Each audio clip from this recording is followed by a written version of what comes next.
Laboral kutxarekin egizu nahi duzuna, bazatoz? Bidaia mundiala. Guztiari bai, noski. Nire pisu berrian, lasai. Kuadrilla, gaur parranda. Kapritxo ederra. Go, badakizu zer nahi duzun eta lortzen lagunduko dizugu. Laboral kutxa, bada beste modu bat.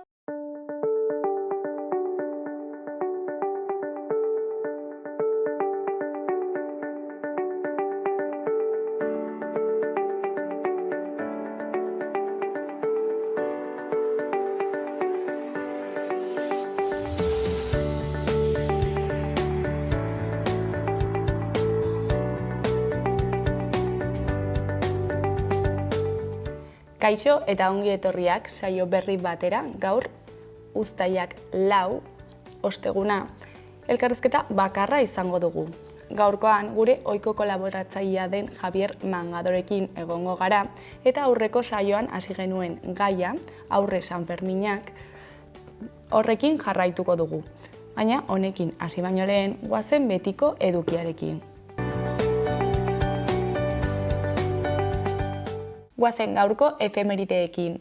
Gaurko egun batean, 1522 urtean, Amaiurko gazteluaren aurkako ofentsiba abiatu zuen Carlos Enperadore Espainiarrak. Urte batzuk geroago, 1910ean, Jack Johnson boxeolari beltzak irabazi zion James J. Jeffries arrazistari. Egun berean, baina 1923an, Mahatma Gandhiri espetxe zigorra ezarri zioten Indian. Eta bukatzeko 1987an, Bimeres udalerri asturiarrak asturiera hizkuntza koofizial izendatu zuen.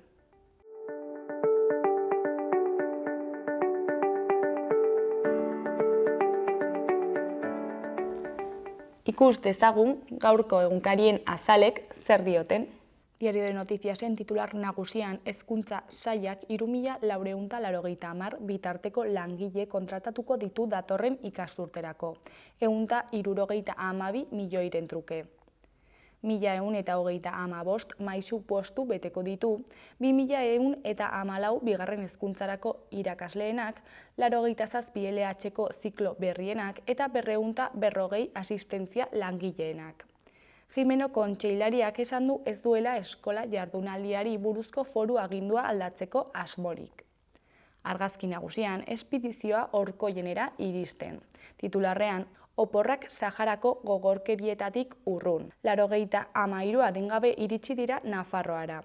Oporrak bakean programak Tidufetik etorritako 93 adingabe Saharar ekarriko ditu uda honetan Nafarroara, eta aste hauetan harrera familiekin biziko dira. Hori koloreko berrietan, batetik arenak Luis Miguelen ahotsarekin bibratzen du. Bestetik, Osasunak Nafarroa eramango du kamisetan.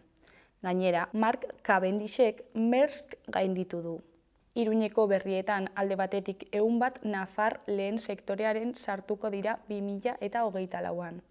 Beste alde batetik Jaurlaritzak batxilergoko 2 lerro mantenduko ditu Alaitz BH-in. Jarraian epaileak maltzurkeria ikusten du San Juan auzoan beste bat hil zuen gizonarengan. Ondoren, konstituzioan enplegu erregulazioko espedienteak bidegabe erabiltzea ezabatzen da eta murriztu egiten da. Amaitzeko, Estatu Batuetara emigratu zuten nafarren ondorengoek Arbasoen lurra bisitatu dute. Diario de Navarraren titular nagusian, Volvok bertan behera utzi du Zuzundegin bere 2 autobusak egiteko akordioa.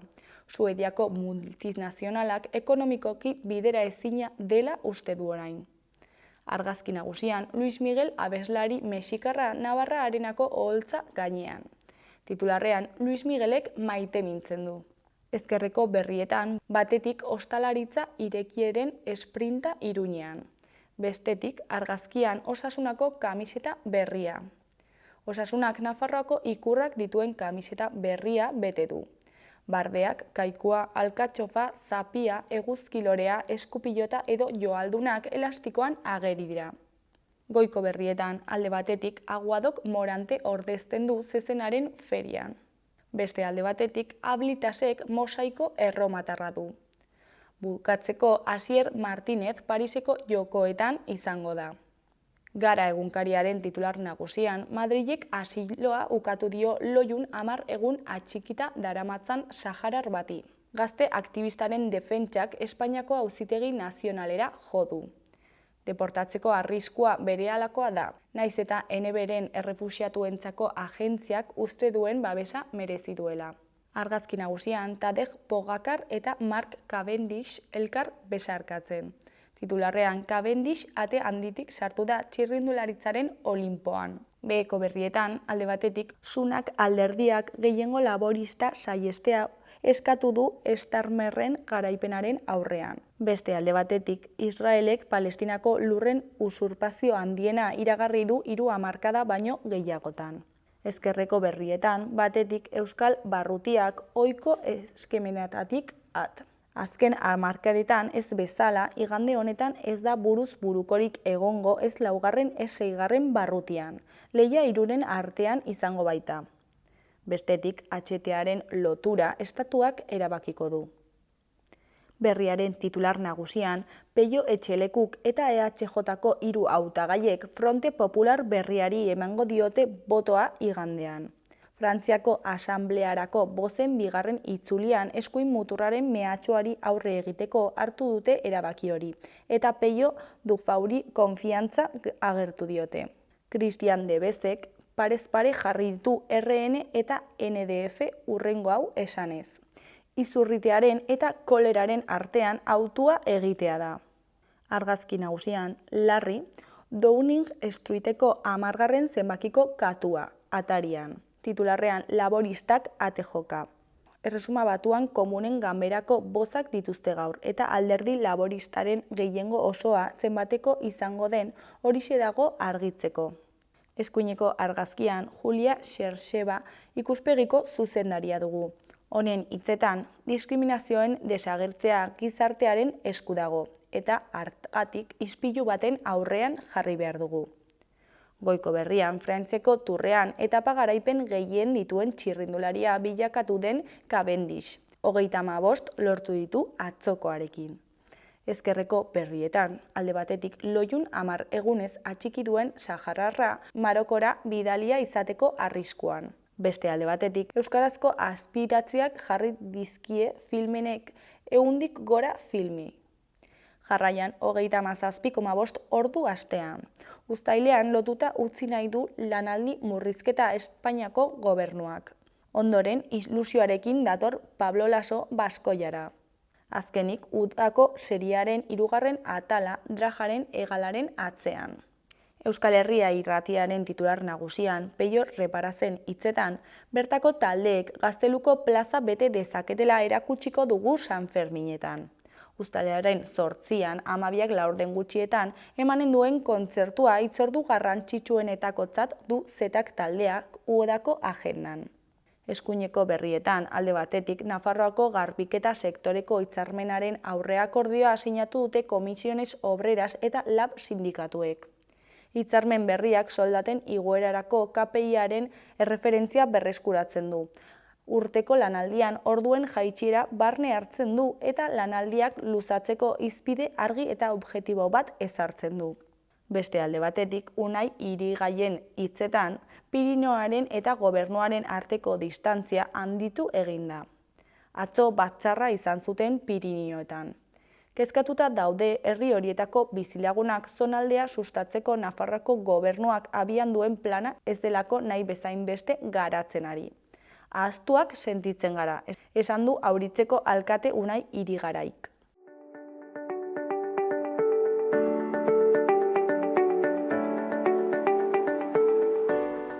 Gaurko eta biharko eguraldia ikusiko dugu. Gaur, osteguna eguzkitsu egongo da hegoaldean. Ipar isurialdean hodeiak ugaritu egingo dira eta goizean goiz eta gainerako orduetan zerua partez hodeitua geratuko da. Leku batzuetan estalita. Euria egiteko probabilitatea txikia izan arren, ez da baztertzen behe-hodeiak hemenka zirimiri apur bat uztea. Iparraldeko haizea suabe ibiliko da eta ziertzoa ere aurreko egunetan baino suabeagoa ibiliko da. Temperaturan aldaketarik ez. Ostiralean bero egingo du eta gero ekaitza lehertu daiteke. Kantauri isurialdeko leku batzuetan behe-hodei batzuk agertuko dira, naiz eta gero desagertu, eta leku gehienetan eguzkitsu egongo da goizean goizetik. Temperaturak 30 graduak gaindituko ditu barnealdean eta kostaldean 25 gradu inguruan geratuko da. Arratsaldean bero hodeiak ugarituko dira eta egunaren amaieran zaparradak eta trumoi ekaitzak izango dira. Zenbait lekuetan zaparrada handiak eta txingorra bota ditzake. Gainera, Kantauri isurialdean behe-hodeiak ugaritu egingo dira azken orduetan. Ekialdeko haize suabea ibiliko da eta arratsaldean iparraldera joko du. Ekaitz guneetan haize bolada gogorrak izan daitezke.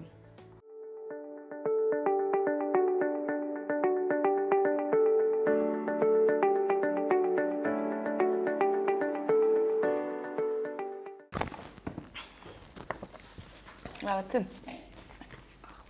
Kaixo, esan bezala, orain gure ohiko kolaboratzailea den Javier Mangadorekin egongo gara.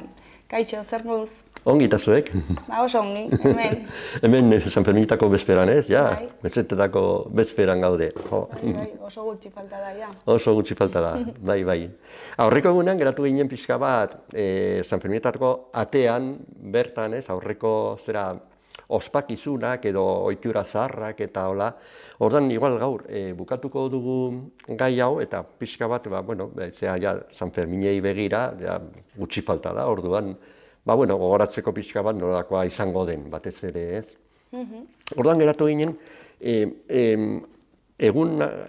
aurreko egunetan, San Ferminetako aurreko egunetan, bat zeuden orain gaur egun ja ez dago. Orain mende aldaketarekin batera, aldaketa batzuk egin ziren ere bai, ohiturak galdu ziren, beste berri batzuk sortu eta orduan komentatuko dugu bi batez ere. Bata zen San Juan. San Juan eguna. Garai batean ospea handikoa zen. Eta bestea, hori zen ekainaren 24a, 23an bezpera, oraindik mantentzen da bezperarena, zuteak eta gero San Pedro 29an, nahiko jarraiak biak, eta hemen Iruñan, eta Iruñerrian, eta Nafarroa osoan oro har, nahiko errotuta egon dira. Hemen Iruñan, dokumentuetan agertzen denez, ja, 14. mendean agertzen da ospakizun hau, San Juan. Espainia osoan ere bazegoen, San Juan. San Juan eguna beti lotuta izan da solstizioarekin, ez? Eta solstizioa ospatzen zen aspalditik, kristautasunaren aurretik ere bai ospatzen zen, urtaroaren aldaketa, ez? Gero, kristautasuna helduta, nolabait irentsi egin zuen, eta orduan ondoko santuarena jarri zioten izena, San Juan eguna, ez? Orduan, aurreko egunean komentatu genuen San Fermina beti izan dira, aspalditik izan direla lotuta, beste bi gertakizunekin edo ekintzekin, ez? Zezenketak alde batetikan eta batez ere azokekin, feriak. Orduan, garai batean, aspaldin, ez zeuden lotuta. Baina, ia komentatu genuen, 16. mendearen bukaeratik, ja, elkartu zirela hiruak, ez? Gaur egun mesetak dira nagusiak. Eta azten ziren 24ean eta gero 14 arte. Hoizen. Osan, azten zen feria. Hemengo feria, batez ere ganadua eta, egiten zen 24tik eta heltzen zen 20 arte, uztailaren 20 arte. Bai, luzea zen. Eta gainera ospea handikoa zen, oso garrantzitsua zen gure artean feria hori. Alde batetikan, jende asko etortzen zelako, ez, feria honetara, ganadu aldetikan oso potentea zelako ere bai, eta gero ere bai, horako privilegio edo foru antzeko batzuk eman zizkietelako han ez bakarrik ferian parte hartzen zutenei, baizik eta jendea orokorrean jendeari ematen zieten. Orduan, babestuta ziren. Zerbait gertatzen baldin bazen lapurketaren bat, istripu bat, edo dako bat, bai zera feria garaian, bai zera joan etorrian, orduan udalak zera nolabait udalaren lepo geratzen zen, udala babesten zuen. Seguro baten modu. Hori da. Orduan, horrek bultzatu zuen asko, zera hemengo feria. Gaur egun ja patxal dago, egun bakar batean egiten da, eta kasi simboliko da, Baina garai batean oso importantea zen. Eta orduan luzatzen zen. Claro, gero ja, apezpikuak eran San Fermin ospakizuna aldatu zuenean, uztailaren 7, orduan ja elkartu ziren biak, Eta San Juan egunarena geratu zen pixka bat, ondar moduan, Baina, Iruñean mantendu zen, eta mantendu zen 20. mendera arte, gaur egun ja galdu da. Baina, eta hori bihurtu zen La San Juanada, esaten zen La San Juanada. Eta zen ospakizun herrikoia, jendeak ospatzen zuen bere moduan, elkarteetan elkartzen ziren, eta ohitura batzuk, hemen apuntatuta dauzkat, ohitura batzuk, adibidez, egun horretan, Sanferminetarako kartelak karrikaratzen ziren, publikatzen zen. Gaur egun badakigu hori dela lehiaketa bat, eta jendeak bozka ematen du, garai batean zen udalak erabakitzen zuena, eta listo, Orduan, egun horretan karrikaratzen zen. Berandu ateratzen zuten kartela, No? Lehen berandu ateratzen zutela kartela. Bai, berandu. Gero, beste ospakizun bat, herrikoiagoa igual nolabait esateka, senarrek, garaietan, hori, txaiten ari gara, 20. mendearen erdialdean, 60, urte horietan, Orduan, senarrek edo senargaiek, emazteari edo neskalagunei edola, txurroak oparitzea zen ohitura bat, Lamainetako txurroak, egun horretan, bereziki, osaltzeko, eramaten eskintzen zizkieten, Eta gero, ekartzeko beste bat, berezi ere bai, garai hartan, nik ezagutu nuen, 20. mendearen erdian, kale nagusian taberna bakarra zen, erdian. Gaur egun badago gehiago, Baina bakarra zen. Eta taberna horretan, bazegoen ohitura bat. Egun horretan, lehenago ixten zen. Arratsaldeko 8etan edo hor, ixten zen, baina bezeroak barru. Horan jendea geratzen zen hor isil-isilik, lasai eta taberna itxita, Eta orduan 12etan, gauerdiko, 12etan, orduan ateratzen zuten San Fermin irudi bat, montatzen zuten olako aldaretxo bat, bikandela piztu, atzean ol bat jarri, eta peña guztien armarriak edo eskutuak edo ikurrak jartzen zituzten, eta kantatzen zuten. Eta orduan egiten zuten olako ospakizun bat, haien artean, Eta hori luzatzen zen, igual, goizeko bostak arte edo, gau osoa ematen zutenan parrandan, Hori galdu da ere bai. Taberna oraindik badago, baina badago gehiago ere bai. Ze taberna da? Garai hartan Garzia. Garzia da eslaba eta kale nagusiaren arteko izkinaren parean edo hor inguru horretan. Orain aurrean badago beste taberna bat, orain ez dugu horatzen zein den, baina garai hartan zen bakarra. Eta ohitura hori zuten ere bai. Ospakizun horretan, jabeak gonbidatzen zituen bezero guztiak, barruko bezero guztiak, berak bere lepo jartzen zuen, bere txoritzoa eta gazta eta horiek, Eta gero ja, San Pedro eguna.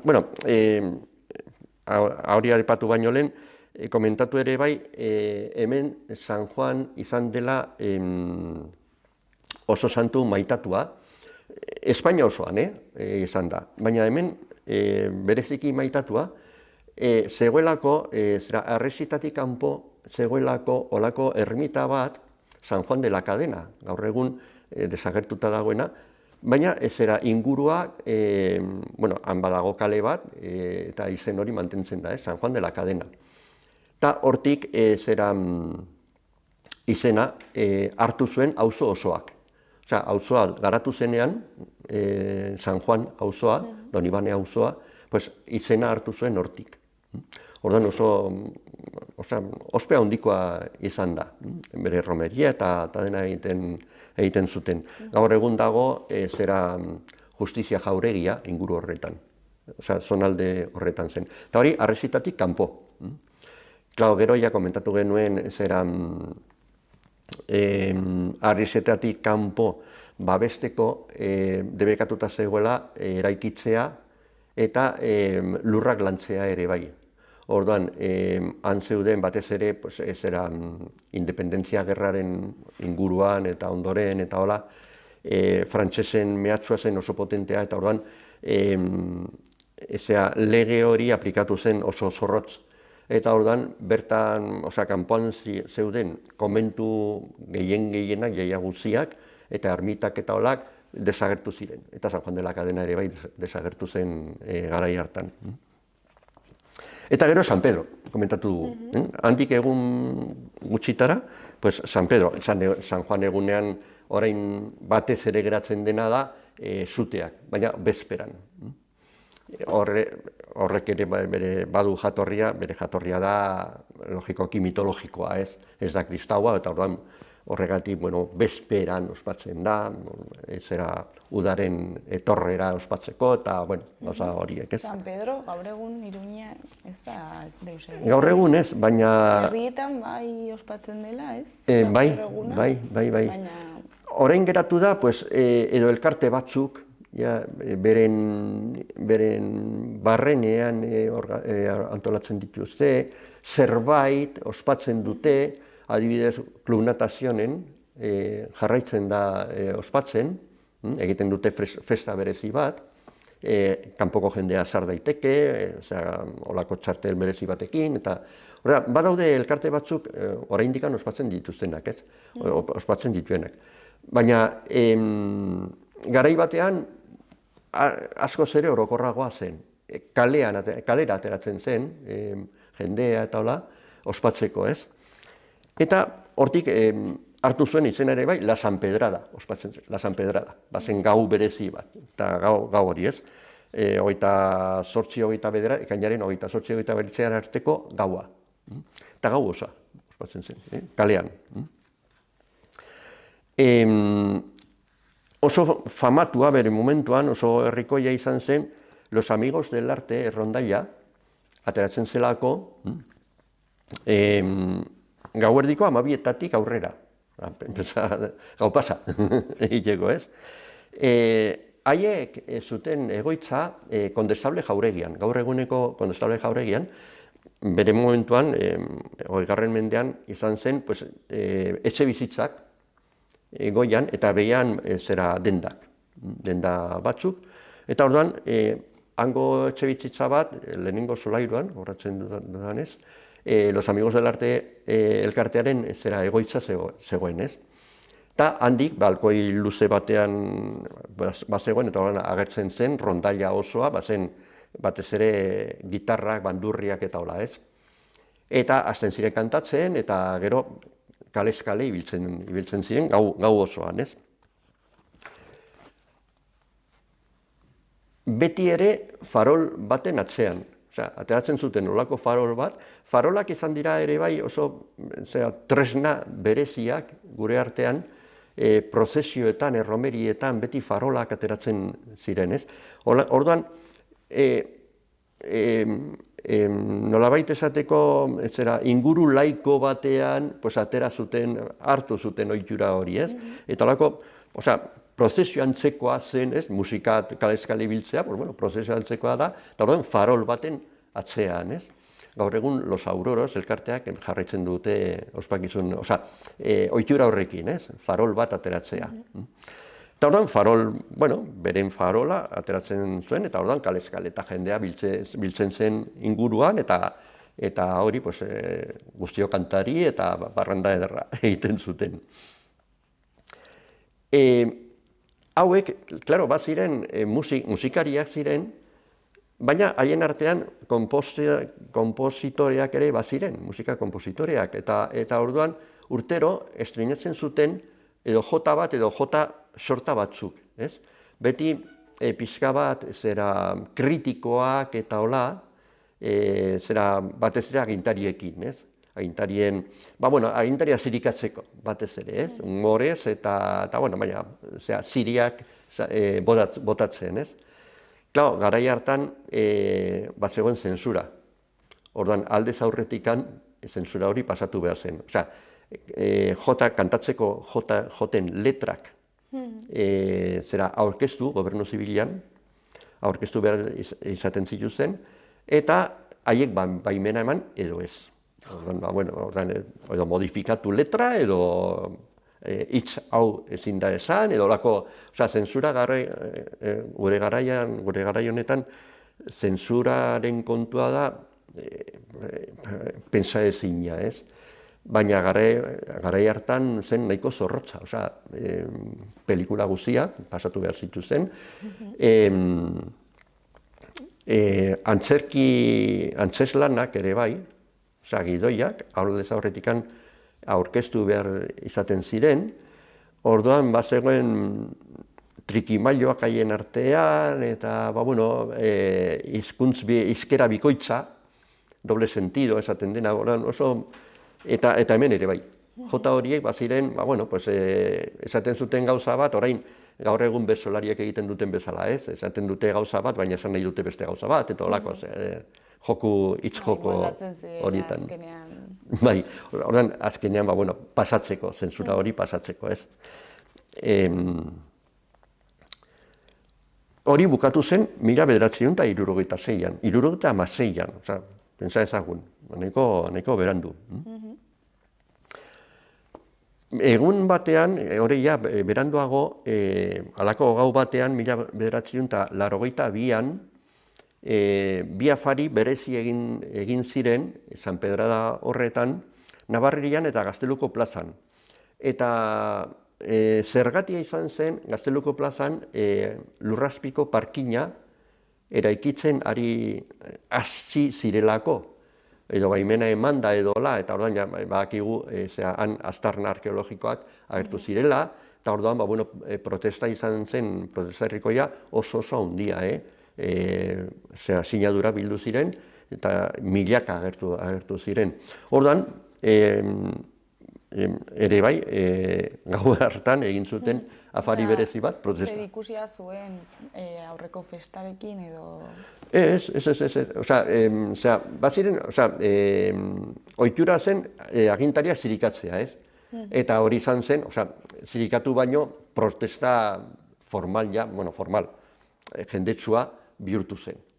Protesta serioago egin zen, baina beti ere festa inguru horretan, ez? Afari batekin egin zen. Beste bat, aurreko egunean, 1981an, koinziditu zuen, egun horretan bertan, Osasuna futbol taldea lehenengo mailara igo zela. Eta orduan bildu ziren bi gauzak, ez? San Pedrada eta ospakizuna. Eta izan zen sekulakoa. Garai hartan bizi ginenok gogoratzen dugu sekulako festa ikaragarria ospatu zela, parranda izen ikaragarria, ez? Nahiko berandu liga ere bukatzen zen. Bai, liga bukatuta, baina gero fase de ascenso eta horiek, haien arteko beste lehiaketa berezi bat igotzeko, eta azken partidu bat dirudinez, nik ez du gogoratzen otzongi, baina dirudinez egun horretan bertan egin zuten, ez? Arratsaldean. Eta orduan, sekulako zera egin zuten. Kontua da, bai San Juana da eta bai San Pedra da, mende aldaketarekin ja, pues, bukatu zirela, osea, galdu ziren ohitura horiek. Orain geratu dira nahiko, bueno, pues, partikularrak edo elkarte batzuk egiten dituzte, baina eskale, gaur egun gainera, baimena eskatu beharko zen, eta, en fin, eta hori geratu zen bertan bera. Gero, San Fermin aurretik gertatzen ziren beste, ez ziren ospakizunak, baina gertaerak, adibidez, Sarasate, bibolin joleak, etortzen zen urtero, hitz egiten ari gara, 20. mendearen zera hasieran, 19. bukaeran, ez? Eta orduan, pues, bere etorrera zen oso jendetsua. Heltzen zen, geltokira, tren geltokira, gaur egungo tren geltokira, eta gero, kotxez, igotzen zen aldapa osoa, eta koneratik eta Gazteluko plazaraino. Gazteluko plazaraino eta beste batzutan udaletxeraino. Eta orduan, hori zen, olako, desfile antzeko, jendea biltzen zen, txalokatzeko eta hola, eta gero, La Perla hotelean, hartzen zuen ostuatu, eta egunen batean, bereziki, ateatzen zen balkoira, bibolina jotzera. Eta jendea biltzen zen Gazteluko plazan, entzuteko, eta oso ospatua zen. Eta gero, zezenketetan ere agertzen zen, oso zezentzalea zen. Orduan, Gaiarre antzokian ere jotzen zuen, beste batzutan. Orduan zen oso momentu, programetan ezen agertzen, ez? Baina momentu bereziak, oso bereziak ziren. Eta honekin ja bukatzen dugu pixka bat, aurre San Ferminen kontua, eta amaitzeko, igual, komentatzeko pixka bat, hurrengo egunetan nolakoak izango diren, oso ezagunak dira, badakigu guziok, zer izango duten, baina txupinazoa, adibidez, 6an, eguerdiko 12etan botatzen da, han badago bitxikeri bat ere bai, batzutan ez da oso ezaguna, txupinazoa jotzen da beti udaletxeko erlojuarekin, udaletxeko erlojuak 12ak jotzen dituenean, orduan botatzen da txupinazoa. Baina, Elizaren partetikan ospakizuna da bezpera, San Fermin bezpera, eta ez txupinazoa. Eta orduan eskila jotzen ditugu, bertan nago ez, jotzen ditugu. Baina, ez ditugu jotzen txupinazoarekin batera, baizik eta katedraleko erlojuarekin.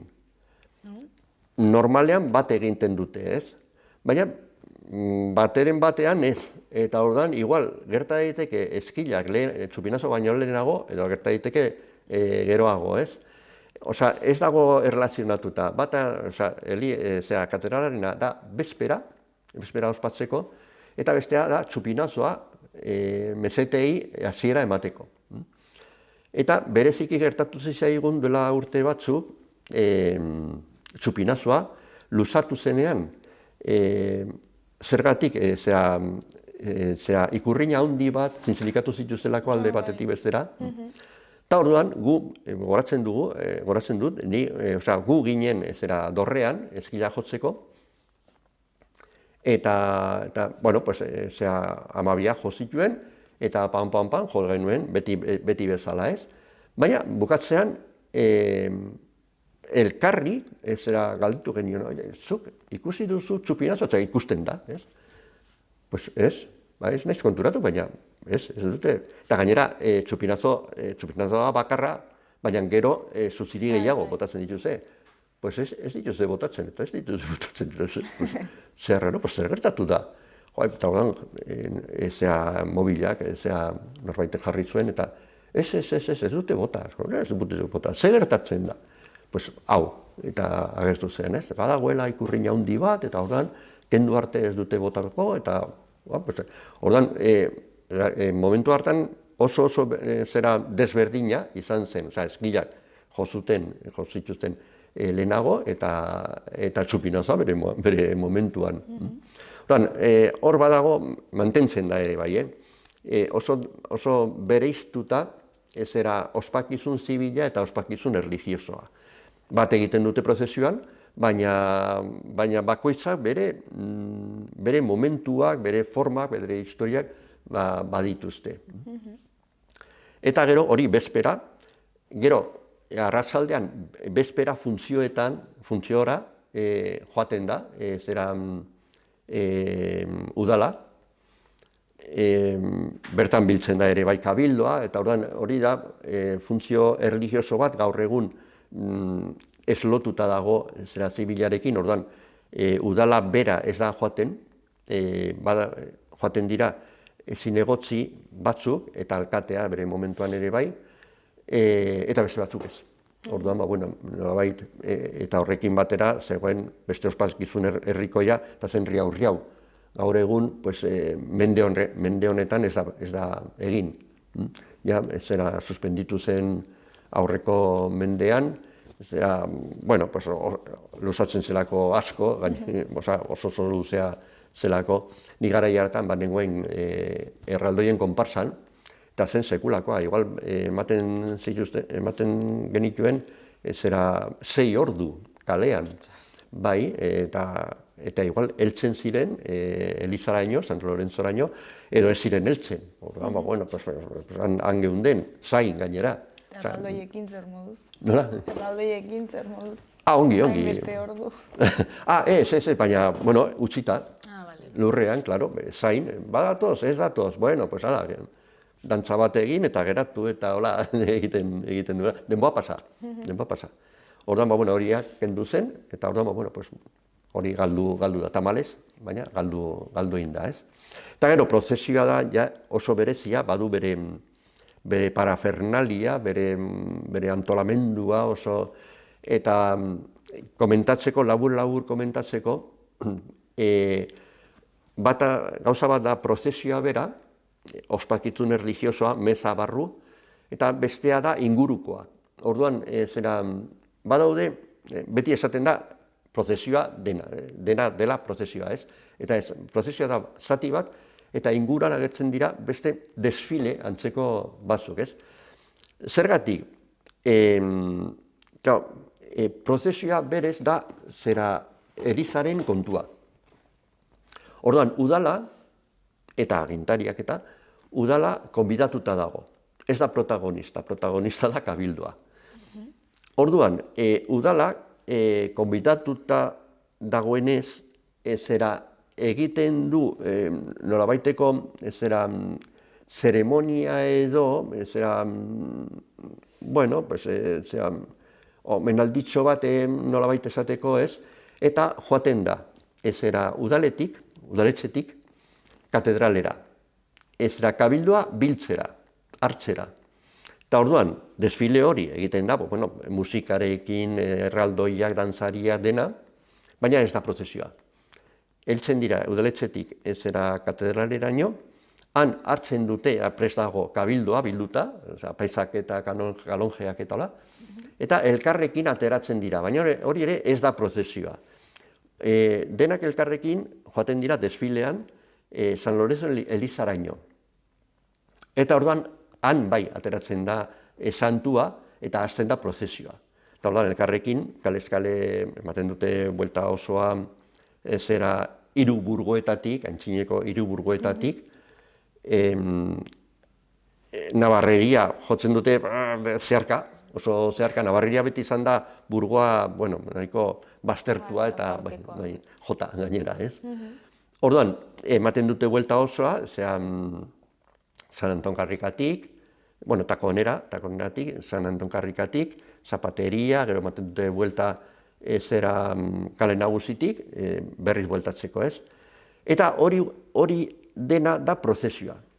Eta besterik gabe, ez? Han uzten da irudia, San Fermin irudia, eta egiten da mesa nagusia. Eta ospakizun erlijiosa bukatzen da bertan. Orduan, bueltan egiten da gauza bera, baina alderantziz, ez? Udala eta kabildoa ateratzen dira, karrika nagusitik, bueltan, eta hori, musikarekin, erraldoiak eta hola, eta esaten da, el retorno de la procesión, bueltatzeko, ez? Baina, batzu pentsatzen dute prozesioa dela, ez dela prozesioa, ja ez dago irudia, ordan ja bilduta dago, eta ordan ja ez da. Ordan, joaten dira katedraleraino, han kabildua utzi, eta udala bueltatzen da udaletxe plazaraino, ez? Tan egiten da azkeneko festa, erraldoiak eta dantzariak, dantza bereziak eta hola, eta luzatzen da asko, ez? Eta ordan, katedraleraino heltzeko momentua, han, hori oso polita da, ze eskilak eta gaitak eta erraldoiak batera egiten dute beren kontuak, ez? Eta esaten zaio el momentiko, deitzen zaio el momentiko. Eta hori da guztia, hori 6an eta 7an egingo dena, ez? Orduan, igual, hemenila bakarrik, zera hori, San Fermin onak izan, eta... mi esker, kontutxo hauek kontatzeagatik. Oso ongi. Eta ja bukatzen dugu San Ferminen kontua. Kontua, hori da. Eta horrengoan, ea zer kontatzen duzun, eta ondo pasa San Ferminetan. Berdin.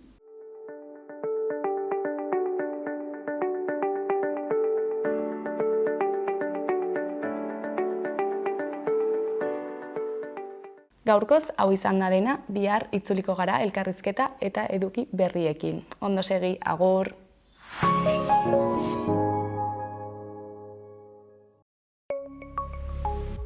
Gobierno de Navarra. Nafarroako gobernua. Laboral kutxarekin egizu nahi duzuna, bazatoz? Bidaia mundiala. Guztiari bai, noski. Nire pisu berrian, lasai. Kuadrilla, gaur parranda. Kapritxo ederra. Go, badakizu zer nahi duzun eta lortzen lagunduko dizugu. Laboral kutxa, bada beste modu bat.